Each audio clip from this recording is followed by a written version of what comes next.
Good morning guys.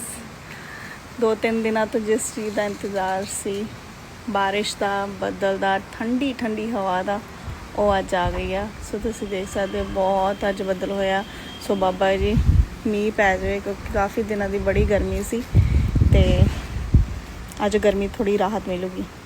ਸੋ ਅੱਜ ਇਹ ਵੀ ਬੜਾ ਖੁਸ਼ ਆ। ਮੈਂ ਤਾਂ ਖੁਸ਼ ਆ, ਮੈਂ ਕਿ ਤਾਂ ਖੁਸ਼ ਆ, ਖੁਸ਼ ਆ, ਖੁਸ਼।